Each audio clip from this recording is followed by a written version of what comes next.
Chapter 296. Gakane, come on out. It's time for the shift change. Even before he could finish speaking, the abrupt entrance of the elder siblings cut short the conversation between Yudir and Gakane. Ah, Yudir is awake. Are you feeling better now? How is your body? I'm okay, thanks. Okay? You're far from okay. Following Yudir's response, Luzon grumbled, to which the elder siblings chimed in agreeably. It seemed that the proposal he had intended to make to Gakane would have to be postponed. Wait, just a moment. Yudir was about to say something. Just let him speak, and then we can go. What was he about to say? Yet Gakane persisted. The elder siblings showed interest in his grumbling, which he muttered out strenuously, bearing the weight of the siblings hanging on his arms. Yudir felt a wave of awkwardness as he sensed the eyes around the room turn to him. I was going to ask Gakane if he would consider working for me once he had successfully completed this mission. Work? What work? Why is it the offer only for Gakane? For me? The clamorous voices of the elder siblings and a stunned Gakane filled the room. Unable to withstand the persistent questions from the elders, Yudir finally disclosed his secret, the right to appoint aides granted to him by Kishir. It's all right. I can trust everyone in this room. He had not used any of the 5 appointments yet. Upon Yudir's orders, they would work together, but that didn't mean that they could skip their regular cavalry training and duties. The members fell silent upon hearing this. So, it means we can be appointed as long as we are below deputy commander rank? Yes. What? Then we want to do it too. Include us. But you just heard him. It won't be a pleasure cruise. Currently, he's considering gathering information for the cavalry, but we might end up doing other things too. Even better, gathering information sounds cool. We are stronger than Gakane, so include us too. With a loud yell, something under the bed started to shake. Yudir heard a sorrowful murmur from Gakane, who was laughing awkwardly beside him. I admit I haven't won a single duel yet, but hearing you say it directly hurts. There is no one who doesn't underestimate us when they see our appearance. We are neither deputy commanders nor commander, but skilled, acknowledged by the commander himself. We can do everything without missing out on training, and we are full of enthusiasm. Aren't we just the right fit? Who else could be more suitable? Listening to the elder siblings' outcry, Yudir began to feel swayed by their arguments. They aren't wrong.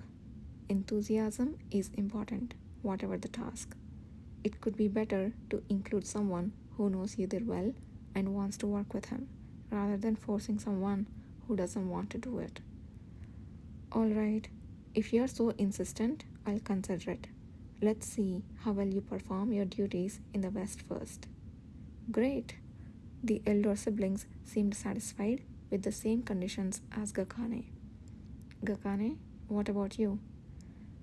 When he turned his head towards where Gakane should be, he heard a voice full of warmth following a moment of silence. I am in too. Sounds good. Gakane returned, his passion incomparable to before. Yudir silently accepted the touch of Priest Luzon undoing the bandages over his eyes while listening to the elder siblings chatter away. Just a bit of conversation with his comrades and rebandaging his arms and legs had left him utterly exhausted. Sir Yudir, this is the last part. Even if you are sleepy, please bear with it a little longer. Priest Luzon seemed to notice Yudir's condition. It dawned on Yudir that not only his arms and legs were afflicted by the venom.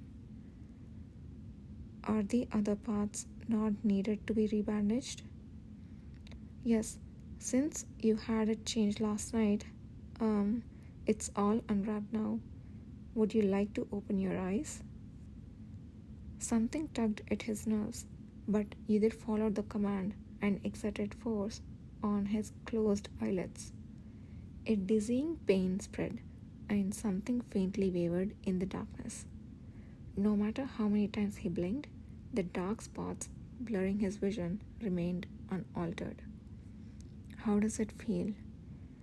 There is a black spot. I can't really tell what's what. As expected, there is no change yet.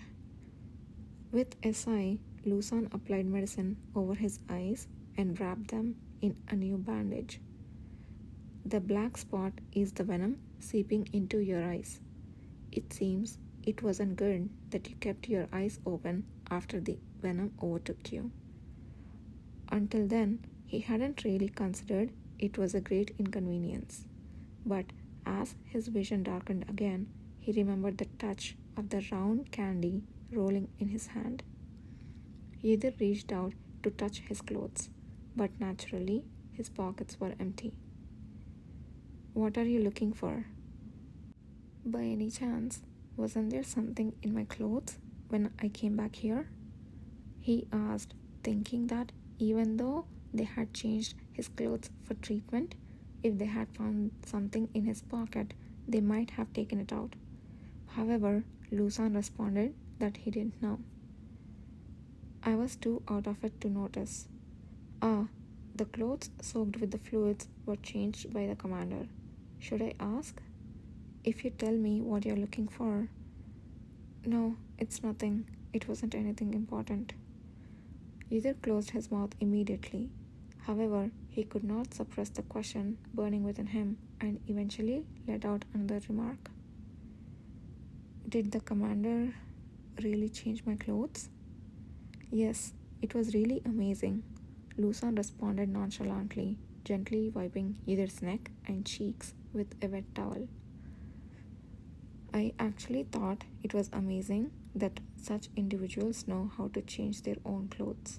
But this incident made me rethink my prejudice.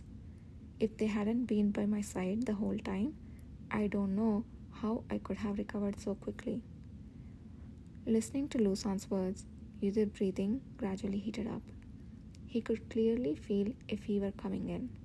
He absently fumbled with his empty pockets with his fingertips, and then Yudhir surrendered his consciousness to a vague darkness.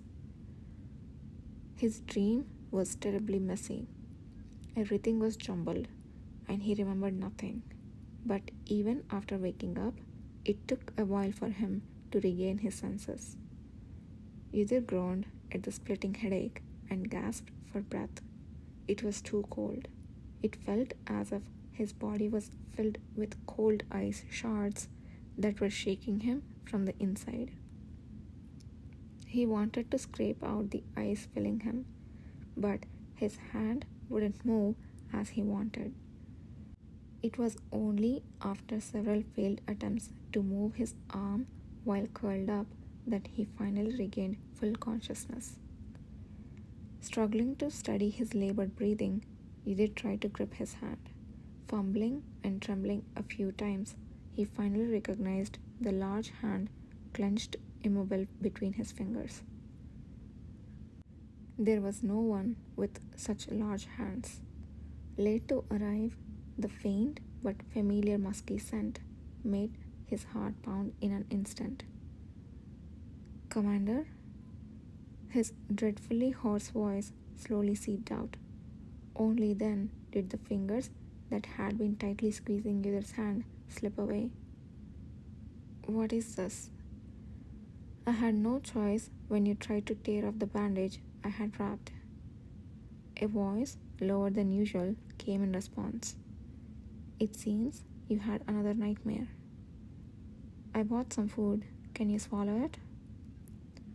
Only upon hearing those words did Yudhir realize it had been a long time since he had a proper meal. Although he had no appetite, he was always aware that for survival and recovery he had to eat regardless of his desires. As Yudhir, who barely nodded, tried to sit up, an approaching hand helped him sit by supporting his shoulder. Every part of his body throbbed painfully. You should drink some water first. Yudhir reflexively extended his hand. Let me drink. Kishir was silent for a moment, but soon handed him a cup.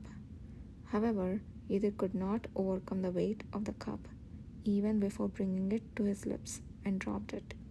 In a blink of an eye, the cold liquid drenched his body and the bed. Overwhelmed with confusion, he opened his mouth, and the approaching arm swiftly lifted him. As I expected.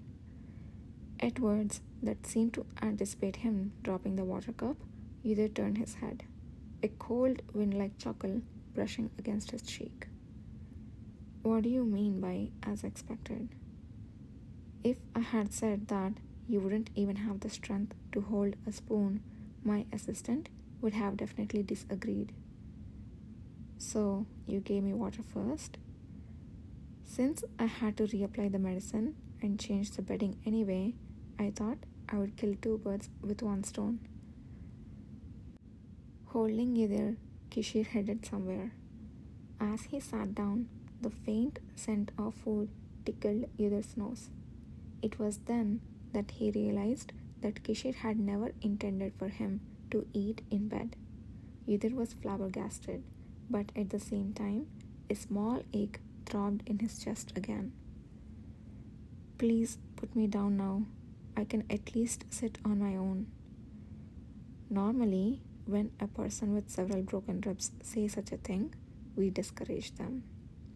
But there, with a slight adjustment to his posture, Kishir, who had neatly ignored Yudhir's request by merely changing the way he held him, began to spoon the soup he had brought into Yudhir's mouth while sitting him on his lap. At a glance, he seemed as composed as usual, but his demeanor lacked the usual lightheartedness and intense emotions he had previously shown. Caught between confusion, a mild sense of shame, and the reflexive relief from the warmth wrapping around him, Yudhir swallowed in a daze. As far as he could remember, even from the youngest days, he had never experienced being cradled in someone's arms while eating.